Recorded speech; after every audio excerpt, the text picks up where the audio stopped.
Hello, everybody. I'm Steve Andrews, also known as the Bard of Ely, green beard and green bard because I have one. And today I'm going to be talking to you about herbs of the sun, moon, and planets, which happens to be the title of this book. And actually, you can see on the front of this book one of the herbs I'm going to be talking about, which is a dragon tree. But I've got some more here, and I'll get to that in a bit. Anyway, you may, if you don't already know about all this, you may be wondering, well, how can there be herbs on the sun, moon, and planets? This doesn't make much sense because the sun is obviously far too hot. The moon we hear is pretty barren and cold. And the other planets, we don't hear much hopes of life there, apart from maybe on Mars. They're going to be looking for life on Mars. So it doesn't really make much sense, herbs of the sun, moon, and planets. But what we're talking about here is that the ancient herbalists had a system whereby they combined herbalism with astrology and planetary rulers and the deities, the gods and goddesses of the ancient world. Which brings me back to not only my book, but also the dragon tree, because the dragon tree is a very good example of what I'm going to try and explain to you. Now, I've got here another magazine that I used to write for, which is Mediterranean Gardening and Outdoor Living. And you can see here, there be dragons. You can see some actual pictures of dragon trees, including this one down the bottom is a very old dragon. That one there.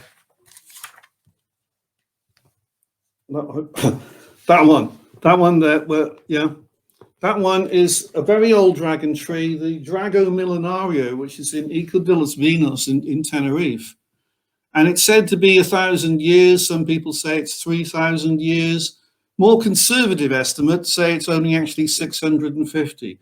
But whatever it is, it's a very old tree, and it's a dragon tree. And I'm explaining to you, what has this got to do with astrology and herbs of the sun, moon, and planets? Well, what it's got to do is this.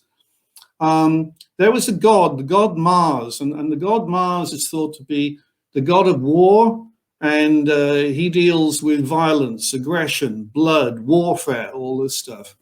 So what the ancient herbalists thought, well, okay, the characteristics of war and Mars, let's see if we can find these in the plant kingdom. Let's find them in the herbs we've got here.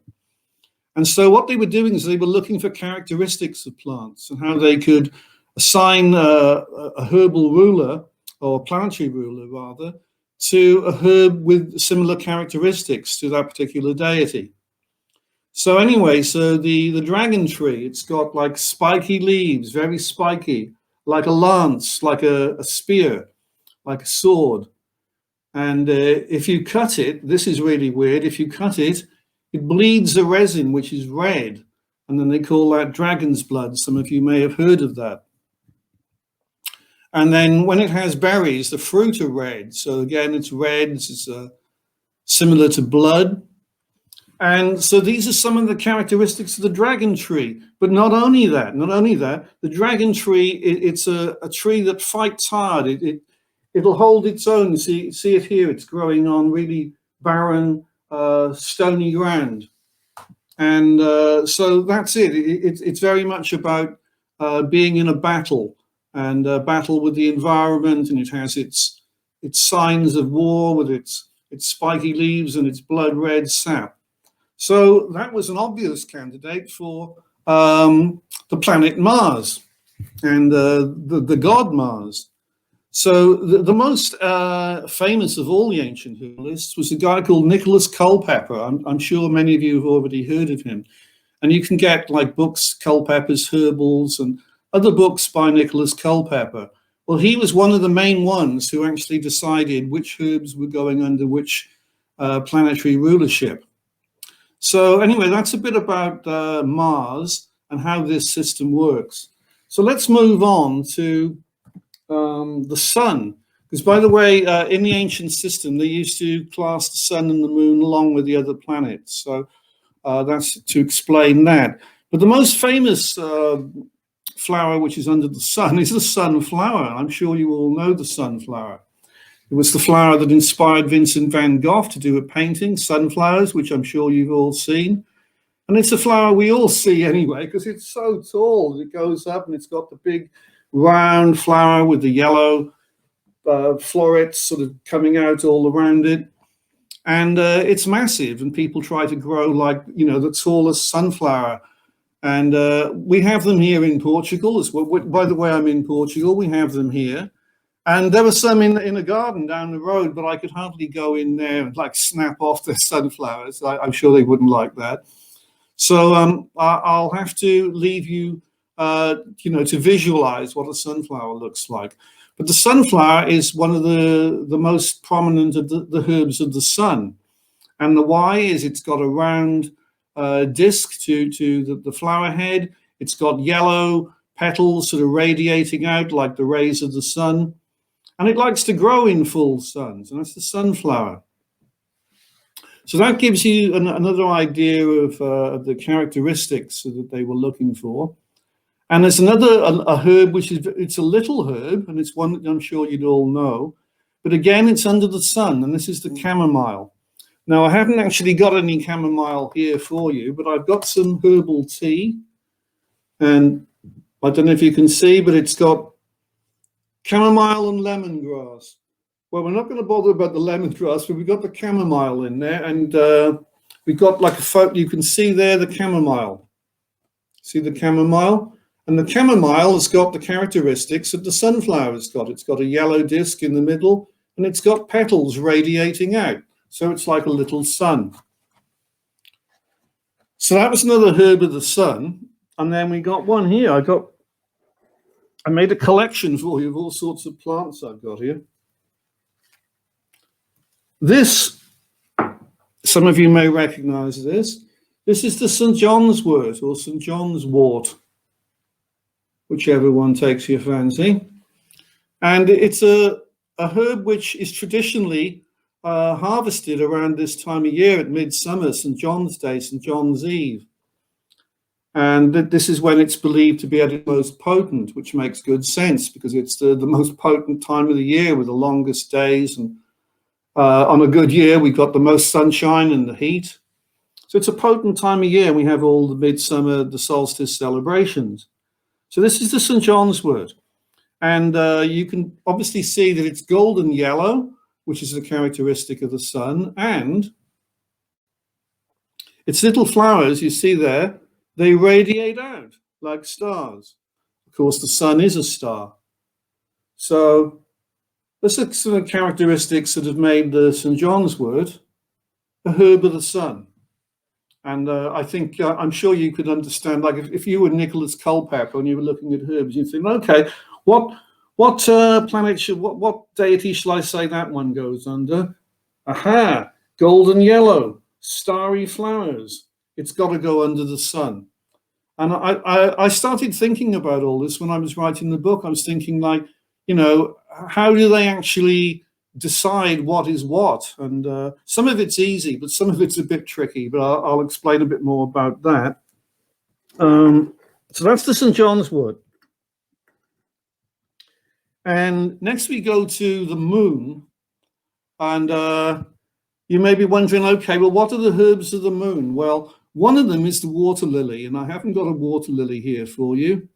There is a pond, again, down the road from here. There's a pond in somebody's garden, but I didn't want to go in and nick a bit of their water lily because I'm sure they wouldn't be very pleased about that. But the water lily is a herb of the moon for two reasons. The first one is it's got big round leaves like a full moon. And not only that, the water lily is growing in water. And water is one of the things which links a herb with the moon. This is because the moon controls the tides, the oceans, and so there's a very strong link over with water there. So the ancient herbalists decided that the herbs of the moon could have something to do with water. Another one which has got something to do with water, which at first, when you saw this, well, it's a tree actually, you'd think, what's that got to do with the moon? And what it's got to do with the moon is it's got to do with water, and this is the willow. I've got here a little sprig, and this is a sallow willow. But of course, you have the weeping willow, and there are many types of willow. And often the weeping willow likes to grow on the bank of a pond or a lake. And all willows like to grow in damp ground, on riverbanks and in marshy ground.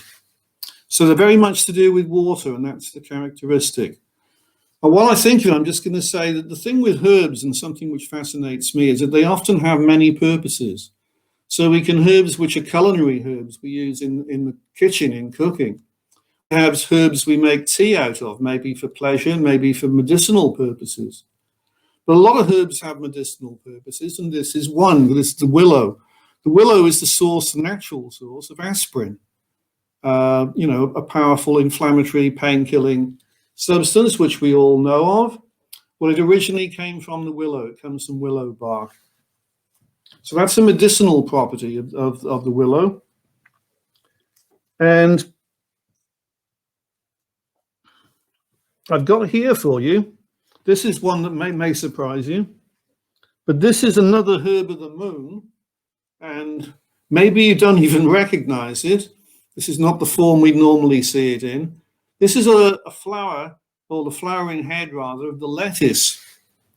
And I'm sure, you're all used to lettuce, eating lettuce in salad and whatever. This is what happens if you leave it in your garden and it goes to seed. But what ties this in with the moon is quite simple. If I break it, I don't know if you can see that. There is, see that? A white, maybe the light's too bright, but can you see the white sap? I'll break another one here. So it's got a white sap in it, a white latex, and it smells quite strong as well. This white latex, white resin, white sap that's in the lettuce plant, it's got some powerful medicinal properties. It's actually known as lettuce opium if you dry it out, and it's been used to adulterate the opium drug.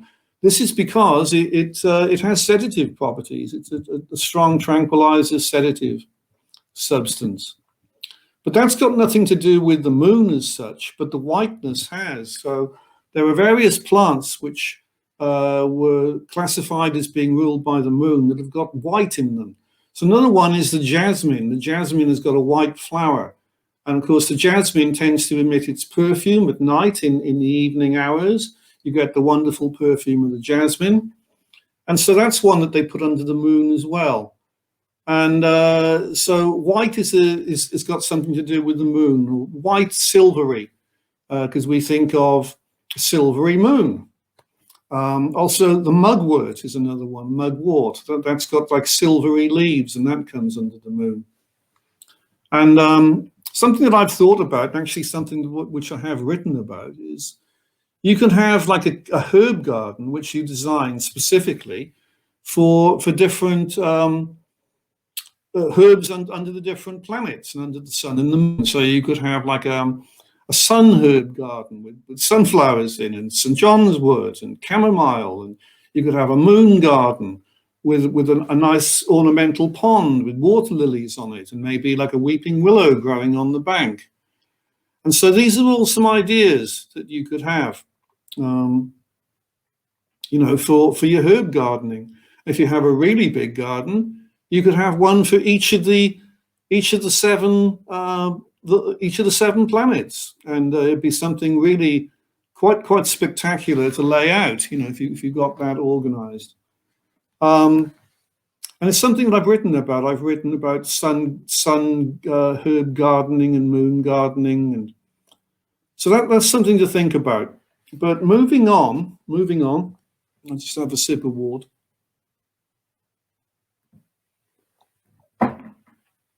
I've talked about Mars, but I was only talking about the dragon trees. But how could I forget this? Another herb of the sun, most important herb of the sun, especially for Druids and pagans, and also just about everybody at Christmas time, the mistletoe. The mistletoe is a herb of the sun. And one of the reasons that made the mistletoe so important is, and regarded as a sacred plant, is because it grows in the strange position of up a tree, and it doesn't grow like on the land, and it doesn't grow in the air. It grows between the heavens and the earth. And so that was a lot of interest to the ancient peoples that saw it. And the mistletoe, which is regarded as a particularly potent and sacred one, is the one which they harvested on midsummer solstice night, and it was cut down with a gold sickle. And so the gold there is something to do with, the sun and the sickle for cutting it. And that was harvested by Druids at the midsummer solstice and was regarded as a very, very potent mistletoe plant, especially if it was grown on the oak. And again, the oak is a tree very important to the Druids. And we're coming to the oak in a bit. So that's a little bit more about the herbs of the sun. But I was talking about Mars, and I've shown you the dragon tree. There are some other herbs under Mars which perhaps don't look so, you wouldn't think, oh, that's definitely to do with Mars. One of them is the hop, the plant that we make beer with. I'm sure you all have heard of hops and beer and breweries. And the reason that I think that it was decided to put it under Mars is because it's quite an aggressive plant. If you've ever seen hops growing, they strangle whatever they're growing up. They climb and ramble and strangle and make their way upwards, winding themselves around.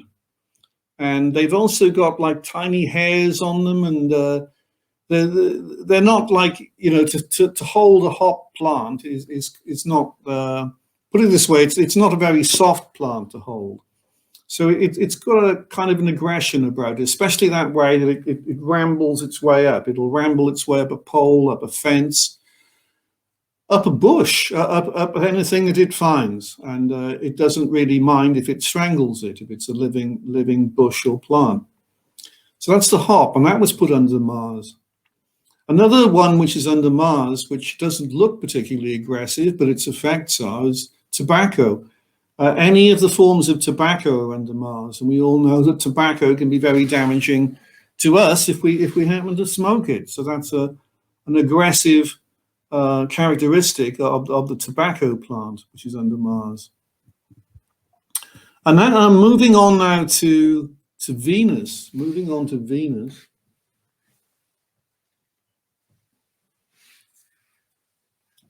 Here we have a beautiful rose. Oh, yeah, a beautiful rose there. And that, not surprisingly, is a herb ruled by the goddess Venus, because the rose has always been associated with love, with romance. And so the rose, you wouldn't have to, if you were an ancient herbalist trying to decide, well, what planetary ruler am I going to put this under? Venus is your obvious choice, without a doubt. So that's the rose. Some of the other herbs of Venus are perhaps not so obvious. The periwinkle. If any of you know the periwinkle with a pretty little blue flower, it's a plant that often is used as ground cover. That is regarded as a herb of Venus. And it's been used in love spells and potions, and it was believed that if you put it under the bed of a young couple, this would increase their lovemaking. I don't know about that. I'm sure, like, if they were keen on each other, they wouldn't really need any periwinkle under the bed. But, it's all part of the folklore and the stories about these herbs, which, for me, are really, really very interesting as well. You can do like a lot of study just finding out about what do people believe about all these plants. So those are some herbs of Venus. Now I'm coming on now to mercury, and mercury got me thinking quite a bit. I thought, what is Mercury about as a deity, as a god? And of course, Mercury was the messenger of the gods. And the messenger of the gods is obviously dealing in communication. So when I started to look at herbs which were ruled by Mercury, I thought, well, what is communicative about this plant? How do they send a message to us? This is one of them. This is the fennel. This is the flower of the fennel. And again, I'm going to smell that, and that's got, if you already know the fennel, I'm sure you know that I've just been smelling there a beautiful, like aniseed licorice type scent to that, very strong, like licorice aroma. And the whole plant communicates very visually to us and also in its aroma. So this is the leaf, the foliage of the fennel. And you can see it's really pretty. It's ferny and feathery. And there's the flower. And so if you see that growing, you think, oh, look at that. So it's it's got that eye candy effect to it because it's pretty, and it's got the yellow flowers which stand out against the more delicate green feathery leaves. And then if you slightly bruise it and smell it, you've got that wonderful aniseed licorice type smell. But then, as I'm sure you all know, you can use this in your cooking. So you could put it in salads, you can put it in curries, and you can make tea out of it. It's very popular over here in Portugal as a herbal tea. So if I go to the supermarket, I could buy funcho, as they call it here. Also in Spain they call it hinojo. It's the fennel plant. It's a popular herbal tea. So that's one of the herbs of Mercury. But another herb of Mercury, if I can find it, is the mint. And again, why? Because if you lightly crush a bit of mint, it's got a really strong, like minty aroma to it. And as you know, you can use it to flavor your foods. It communicates with a strong taste. It's got that minty taste, that minty aroma. Under Mercury, a communicative herb. But I just saw, because I've got all the plants all over the floor here. This is another one under the sun. This is rosemary. And you may wonder, well, what's that got to do with the sun? Surely maybe that's more to do with Mercury because it's got a strong aroma. But I thought about that, and I thought, well, actually, I think it's probably the reason is that the rosemary in its natural environment likes to grow in the sun. So it grows in Mediterranean countries. I've seen it growing here in Portugal, wild, on pretty hot, sunny, dry sort of cliffs and an open ground. It's the rosemary, one of the herbs of the sun. So I'll put that back. And what have I got down here?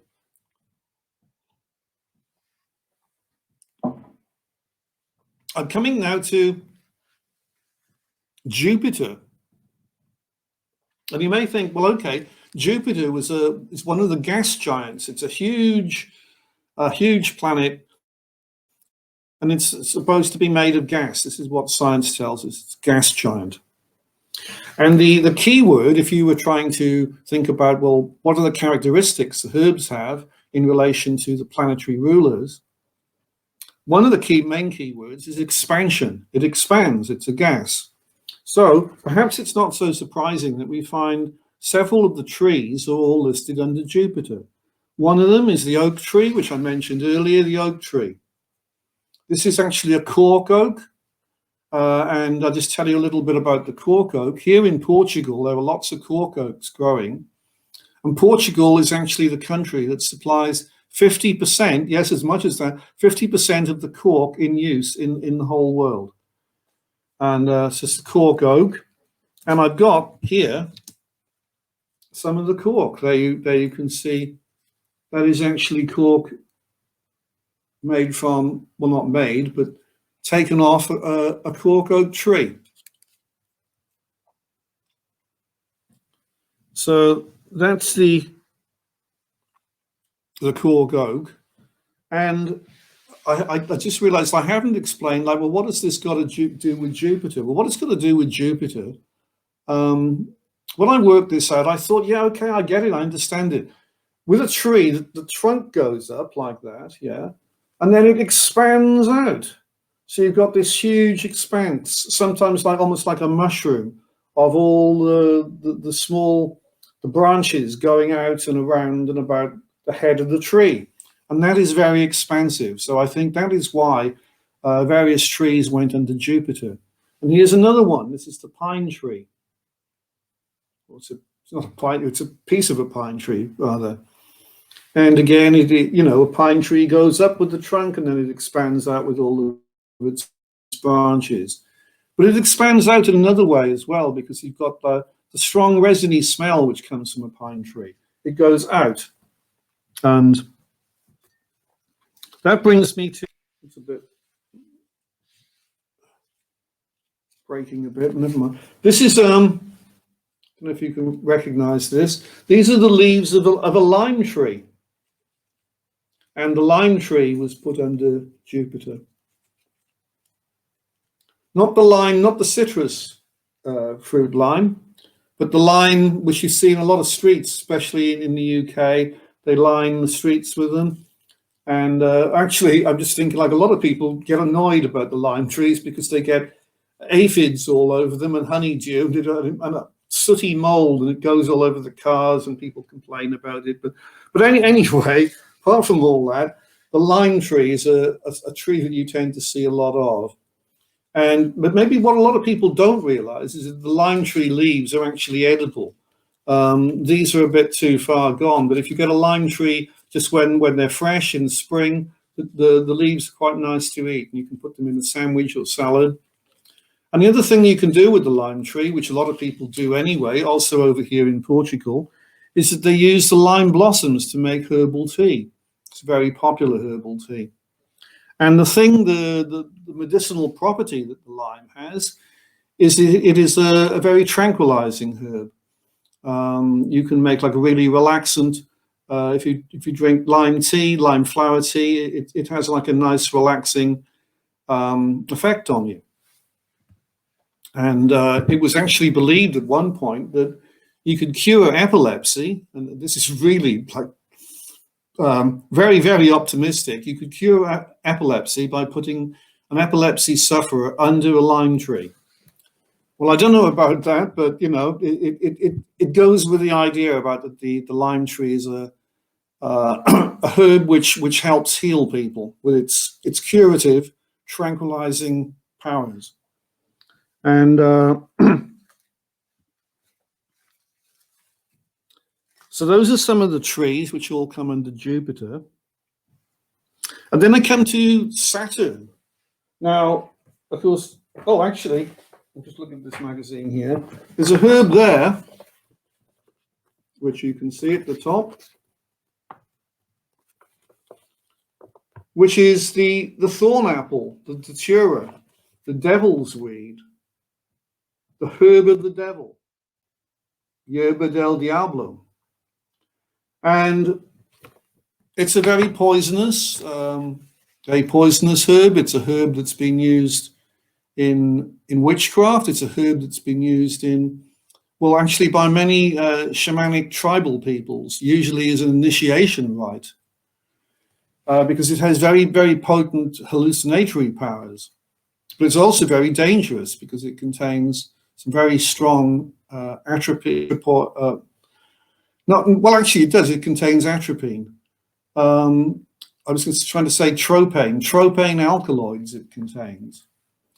And it's in the family, the nightshade family, in which also is the deadly nightshade, which we've got here.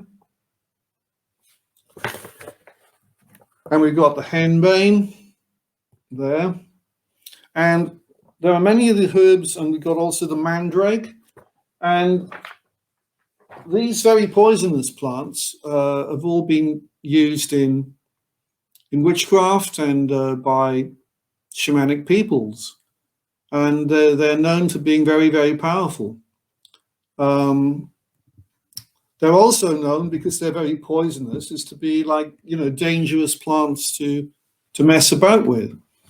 And the one I just shown you, the deadly nightshade, it found its way into the herbs of Saturn, because Saturn is sort of like the Grim Reaper. Saturn is to do with age and with time. And so many very poisonous plants that have found their way into the rulership of Saturn. Hemlock is another one. I haven't got any hemlock here for you, but I saw some the other day, but I thought I'd rather leave it there than pick it, because I don't want to get the poisonous hemlock juice all over my hands. So I left the hemlock where it was. But I'm just going to mention about the hemlock, because it's interesting that the hemlock has got sort of very dark purple, purplish brown spots on the stem, and that's how you can identify it as hemlock, dangerous plant.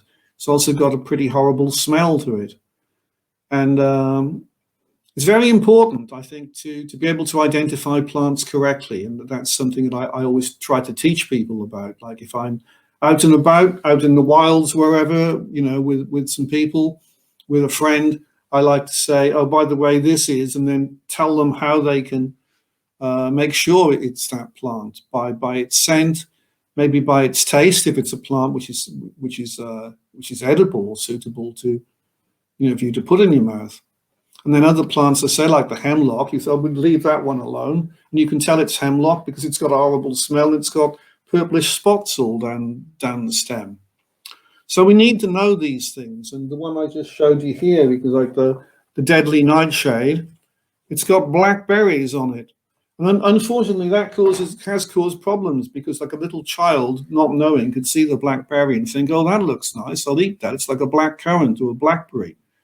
But it may look nice, but no, you don't eat it. And that's the point that I was making in this article. So the nightshade family includes some of the femme fatales of the plant world, because they're all very beautiful plants, but you best just leave them be. But I was talking about the thorn apple, the datura, and that's actually not in Saturn, that's in Jupiter. And when I first came across that information, I was in one of the Culpeper books, I thought, well, why is that? What's that got to do with Jupiter? Surely this should be with the other poisonous plants in the nightshade family in Saturn. But I thought, no, I've got it. And I've seen this growing perfect. I've seen datura thorn apple growing here in Portugal on some waste ground, and it's grown up, and the stems have branched out like that. And then, I don't know if you know, but when it gets the seed pod, the seed head, that thorny thing, the thorn apple on it, when they go dry, they break open and all the little seeds spread out all over the place. So it's got really strong Jupiter expansive characteristics to it, the thorn apple. And that's how it distributes itself about, and it comes up in all kinds of places. Where it's come up here in Portugal last year, there was some guys here doing building work, and they bulldozed all through this ground, and they put up some street lamps, and they dug a new sort of curb, and they were doing all these things at one side of the road here.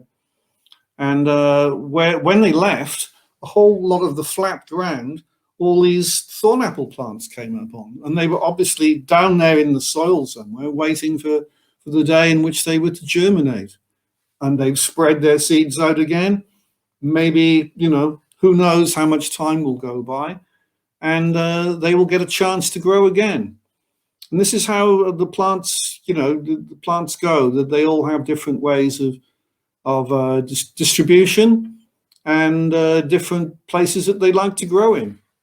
And all this is stuff which you can learn about, and which, I'm learning about it all the time. And I like to write about these things in my books, and I like to explain them to people, like all of you people watching and listening to me now. But I think I've actually gone, no, I haven't. I think I just thought I'd gone through all the plants I've got here. I got another one here,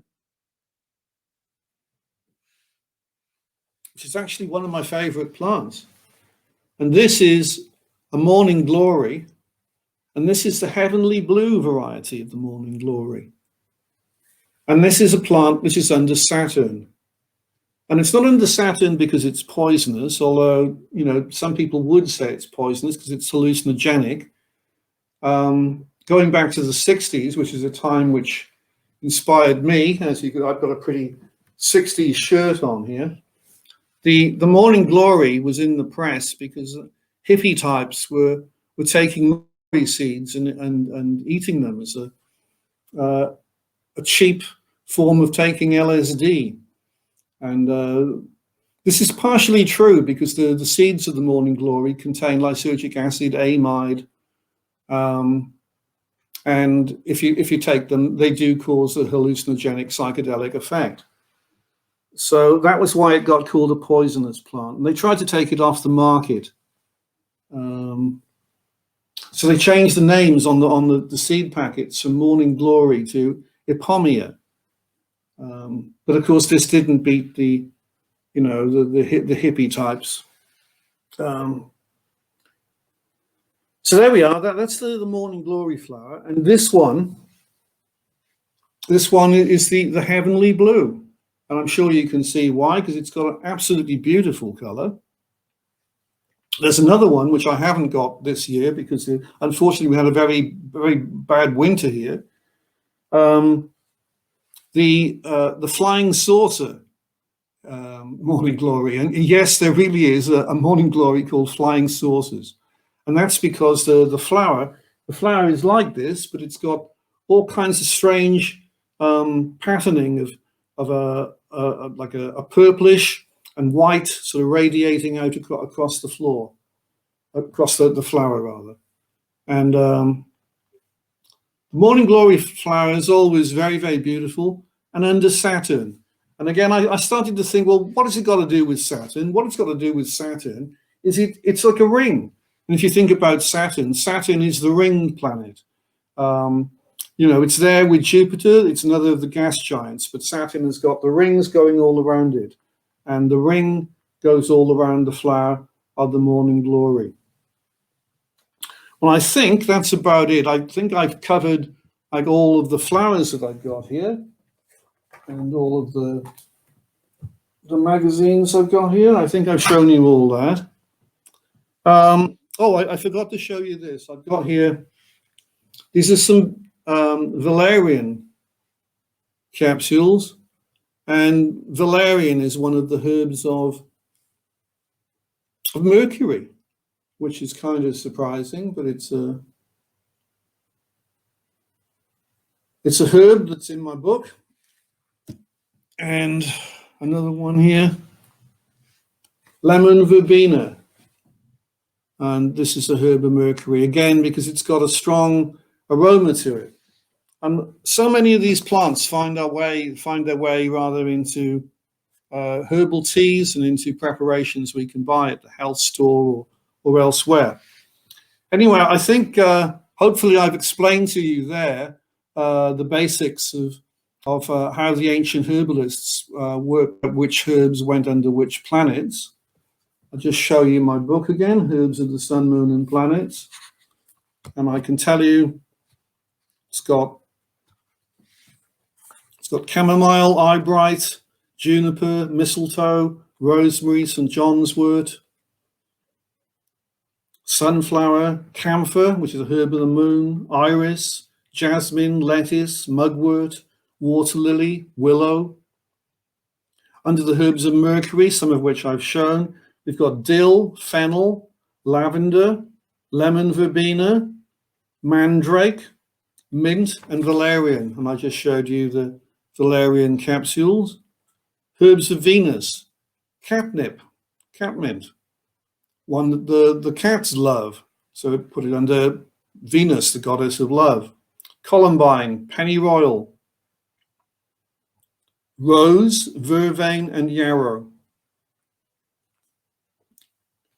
Herbs of Mars, dragon tree, galangal, hops, meadow buttercup, tarragon, tobacco, and wormwood. Herbs of Jupiter: agrimony, lime tree, meadowsweet, oak, pine, sassafras, and thorn apple. And the herbs of Saturn, finally: deadly nightshade, hemlock, henbane, monkshood, morning glory, that I just showed you, and patchouli. And I think I'll be leaving you there.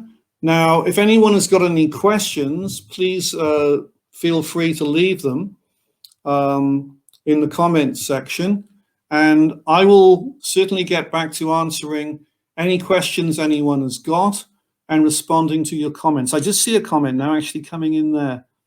I was told if you want a moon garden, it's best to plant white flowers, maybe along a path to light. I think that's a really nice idea. That's part of the creative side of gardening.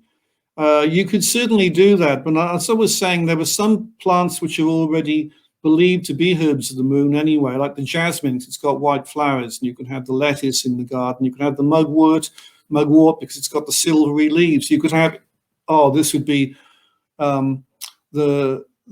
your absolute prize in this garden. So you could have like an ornamental pond with a white water lily, a flower in that pond, and it's beautiful leaves like full moons on the surface of that water. You could picture then the full moon beaming down over your moon garden with the perfume of the white jasmine coming out into the garden. And if you had some white flowers along the path, I think that would go very well as well. And I think that's all I've got time for, actually. Thank you very much for that question, because that question fitted absolutely perfectly with a moon garden and what I've just been trying to explain about the moon. So thank you all for joining me, and I think I'll leave it there. So thank you.